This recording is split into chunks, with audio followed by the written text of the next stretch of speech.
Bismillahirrahmanirrahim. Assalamualaikum warahmatullahi wabarakatuh. Alhamdulillahirrabbilalamin. Kita ketemu lagi pada pelajaran bahasa Indonesia kelas 8 ya. Oke. Di sini hari ini Pak Ardian akan mengulang materi yang sudah kita pelajari bareng di beberapa pertemuan sebelumnya.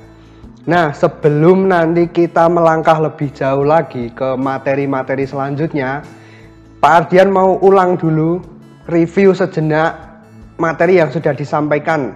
Kalau kemarin ada yang belum ikut di pelajaran-pelajaran sebelumnya, nah hari ini silahkan kalian simak video yang akan Pak Ardian tampilkan di tayangan video berikut ini. Nah, kita masih akan memperdalam materi kita dalam pelajaran kelas 8 bab 1 yaitu teks berita.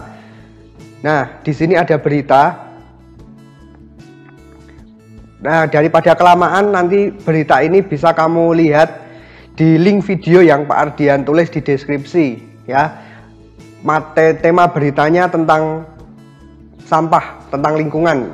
Topiknya Laut Indonesia surga sampah plastik, artinya banyak plastik yang ada di Laut Indonesia. Nah, untuk keseluruhan beritanya nanti bisa kamu simak di link video yang Pak Ardian tampilkan di deskripsi ya, biar tahu apa isi video ini. Oke, Pak Ardian lanjutkan yang sudah kita pelajari sebelumnya. Kita di sini akan belajar tentang teks berita. Nah, di dalam berita itu yang paling penting bukan ciri-cirinya, bukan fungsinya atau bukan tujuannya, tapi yang pertama harus diketahui mengenai teks berita itu adalah unsur-unsur beritanya. Nah, unsur di dalam berita itu termuat di dalam 6 pertanyaan berikut. Apa isi berita itu?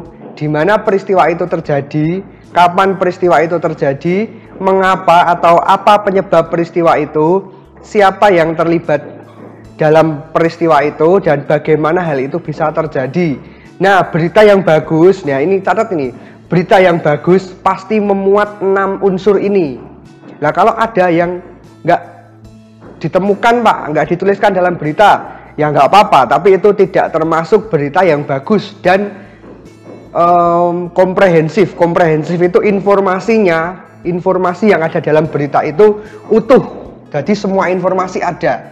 Nah, itu yang bisa dikategorikan sebagai berita yang bagus. Nah, nih kita lanjutkan untuk pembahasan unsur berita. Minggu kemarin sudah kita bahas ini. Ada 6 ya, yang kita singkat biasanya dengan 5W plus 1H. Yang pinter bahasa Inggris pasti tahu nih, what, when, why, who, where, how. Nah, apa, kapan, mengapa, siapa, di mana, dan bagaimana. Itu kalau disingkat, ini biar mudah mengingat aja, disingkat jadi namanya adik simba. Apa, di mana, kapan, siapa, mengapa, bagaimana. Nah, itu kalian untuk mengingat aja. Besok pasti di dalam sebuah berita, di dalam sebuah soal, di dalam ulangan, itu pasti akan keluar ini unsur berita. Dan nggak cuma satu biasanya, akan banyak sekali unsur berita. Nah, ini contoh teks berita yang Pak Ardian tampilkan di Zoom minggu kemarin ya. Gempa mengguncang Gunung Kidul Yogyakarta siang ini. Nah, di situ kamu bisa mencari informasi. Informasi apa yang kira-kira kamu dapatkan dari berita ini? Nah, misalnya saya mendapatkan informasi apa peristiwa itu, Pak? Oh, peristiwanya gempa bumi, jelas.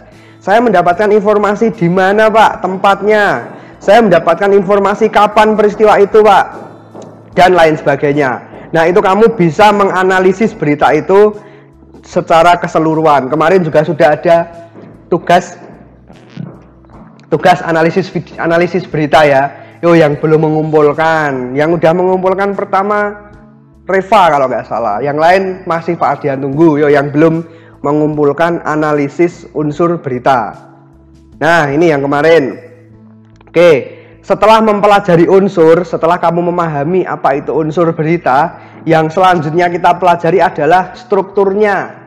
Struktur teks berita itu sama dengan teks-teks yang lain, yaitu ada bagian awal, bagian isi, dan bagian penutup. Nah, bedanya di dalam teks berita, bagian pembuka ini ditulis dengan lead atau teras berita. Terus bagian tengah, bagian isi disebutnya bukan isi tapi body atau tubuh berita. Terus yang terakhir, bagian penutup ini tidak hanya ditulis penutup tapi bagian leg atau bahasa Inggrisnya kaki, tapi ada juga yang menyebutnya ekor.